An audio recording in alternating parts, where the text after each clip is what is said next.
Hello, good evening, as viewers. This is Southline Media.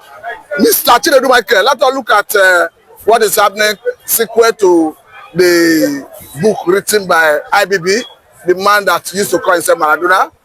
I think page 39 of that book, where he talk about the coup that was regarded as Igbo Coup. Of course, that have vindicated the Igbos, because from what he chronicled, you had the Yorubas, South, Igbo, Hausa. It cut across all the nationality in Nigeria, people that managed that. And ultimately, the aim of that, according to him, was to set Awolowo free. But would the Yorubas understand this now?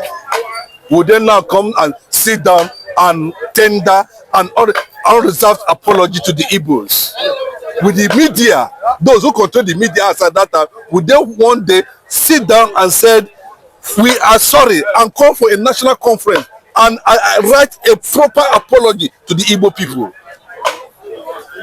You have seen it very clearly that it was even an Igbo man that stopped the coup. Yes. An Igbo man, but you can never hear it from Yoruba media. Those who champion. Also, you know, we have been saying this thing for a very long time. We have taken this thing serious, but when you mention it, it looks as if you don't know what you're talking about. That it was purely a military affair. And in the real proper story account of that, what transpired in 1967 was as a result of the nonchalant attitude of Gowon. In fact, I think to an extent I have seen it very clearly that there was a major gang up from the north, from the west against the Igbo people. And that is the reason why I keep on wondering then, how did Gowon not go and visit Pa Ayo Adebanjo and went to Niger Delta to go and visit Edwin Clark? I put this question severally on the people to react why he didn't visit. But if you look at it very clearly, I owe a deep respect to this Pa Ayo Adebanjo. I owe my respect to Fela Nicola Bokuti. I also owe my respect to Gade Fayemi.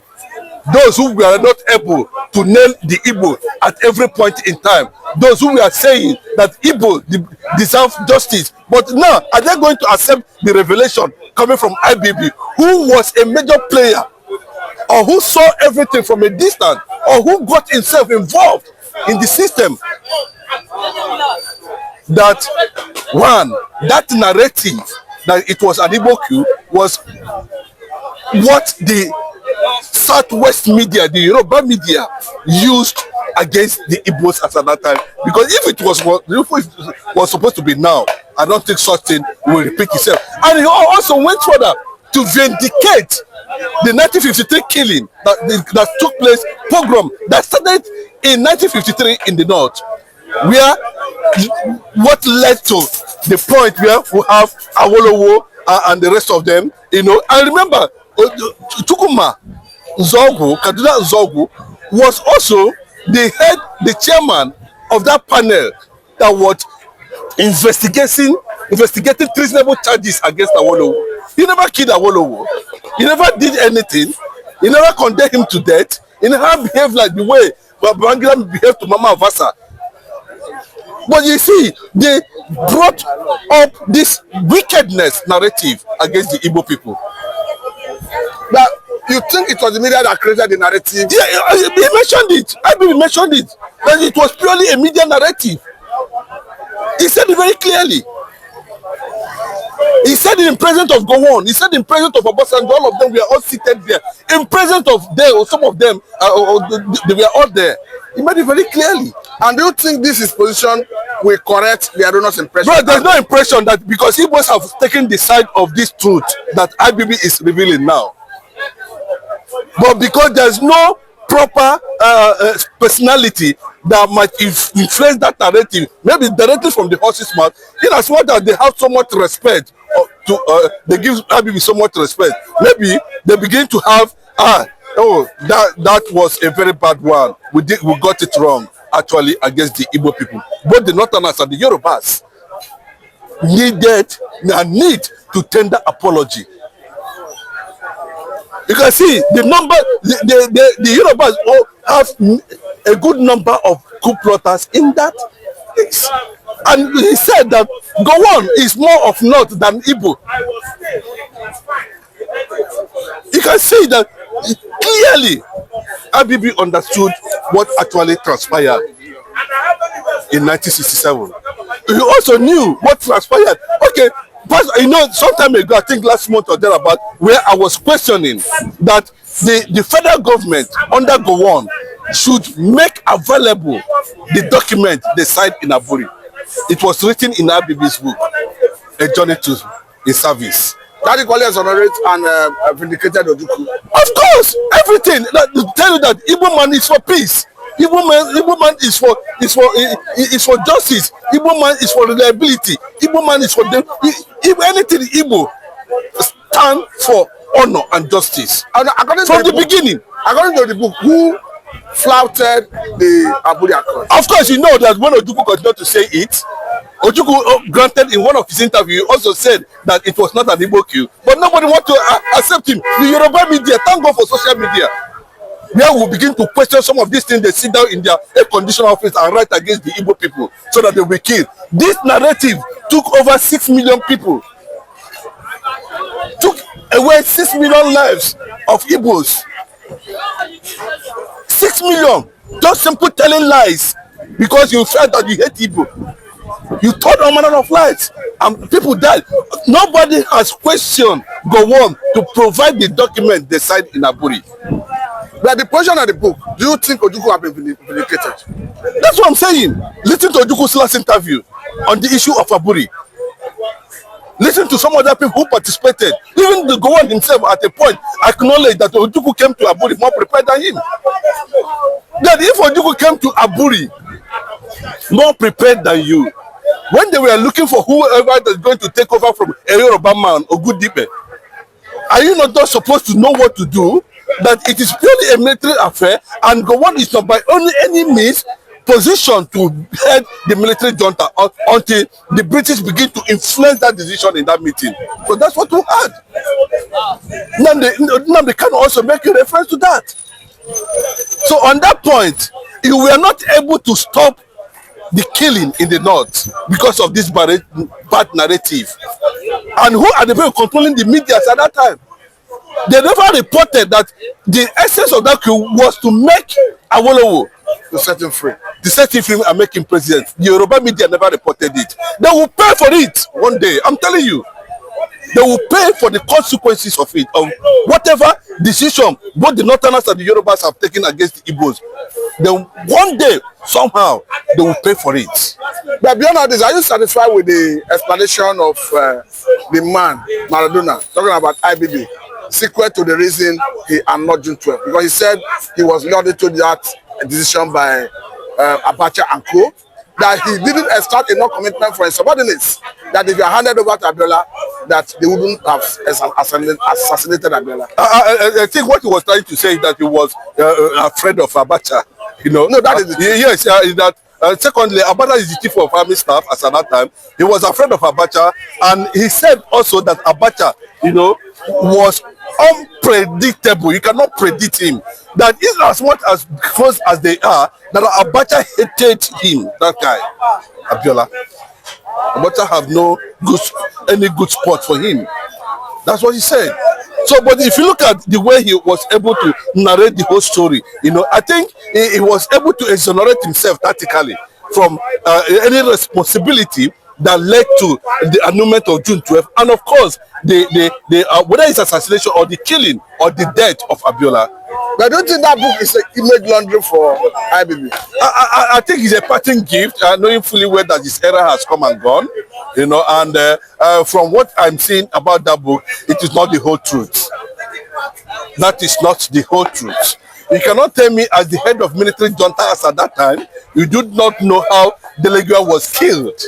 That's another big issue because he's saying he hoped that one day that the truth about yes, you don't know how Delegua was killed. You don't know who was in charge, who delivered whatever they delivered to Delegua at the end of the day. And secondly, you do not even make it very clearly or state it in a very good perspective or somehow, whatever way you like it, how Abiola died, but you still claim that Abiola was assassinated mysteriously the way Delegua was assassinated mysteriously. That is IBB for you, the renowned and self-acclaimed evil genius. But did he succeed in that evil genius and maradonic tendency? Yes, do you listen to Jonathan talking about the gathering of who's who in Abuja for IBB?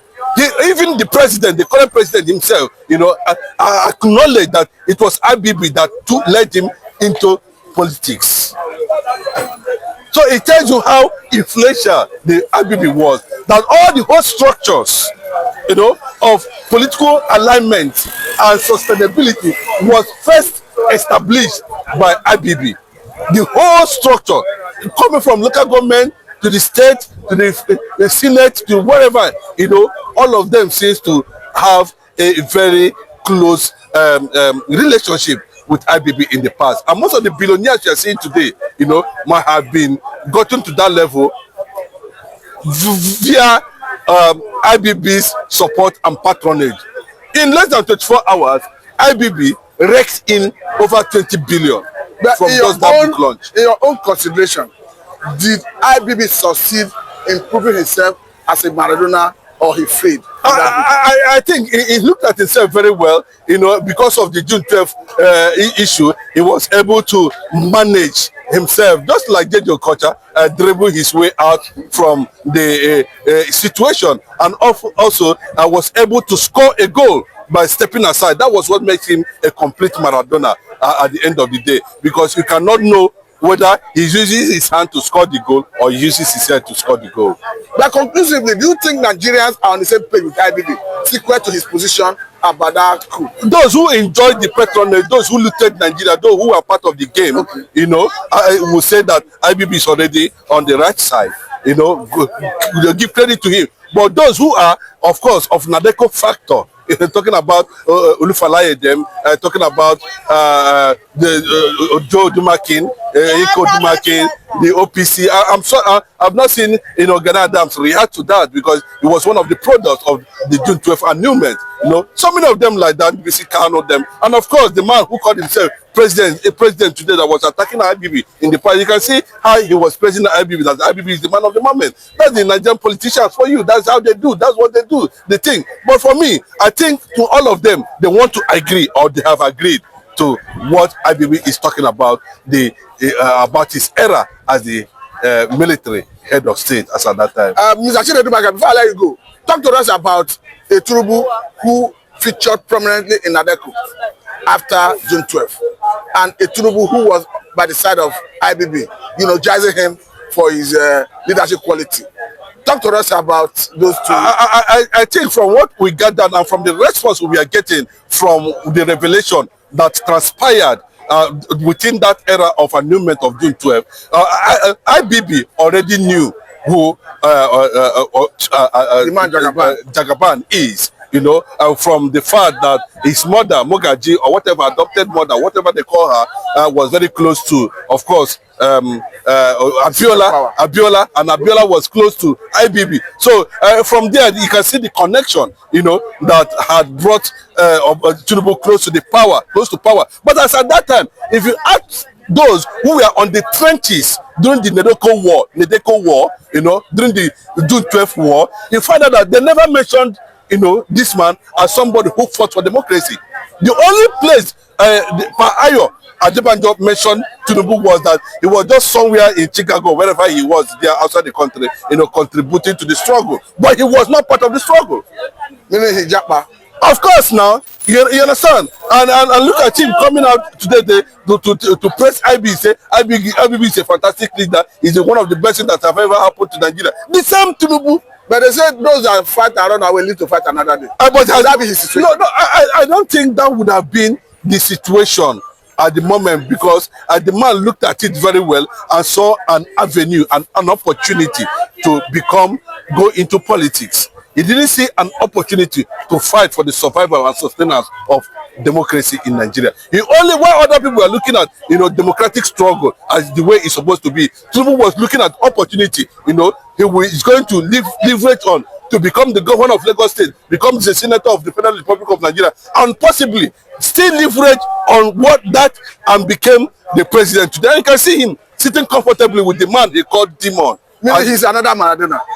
Well, most of them are from the beginning. You know, are you not seeing Jonathan singing praises? All of them are singing praises. They go on that he labeled, you know, a traitor to the Igbos was seated there that led to the over just simple agreement. Go on, simple agreement. So, but let me tell you, I think to an extent, IBB's perspective has put some certain reservations about Nigeria and Igbo relationship to a particular point where people can also dive into and look at it properly, whether if what he's saying is true or not. Nobody has countered IBB for now, you know, on the issue that of Aburi in 1967-53, and of course the Chukwuma and Kaduna and Zogu. Nobody has countered him. The only area people are showing reservation is on the issue of June 12th. But are you agree with him on the issue of Kaduna and Zogu? No, Pastor, I've already known this, and I've been a champion for that. I've already campaigned against that. I've always made it very clear that it was not an Igbo coup. If it was to be an Igbo coup, why is it the Abacha and the IBB and the Buhari coup was not tagged an Igbo coup? But they must acknowledge the fact that on every point and on everything, on every reason, that Igbos are the pesetas of everything in Nigeria. They must acknowledge that. Thank you very much, Mr. Chinedu Michael. This is a good place to let it go. This is Sadla Mida and Mr. Motu. We hope to have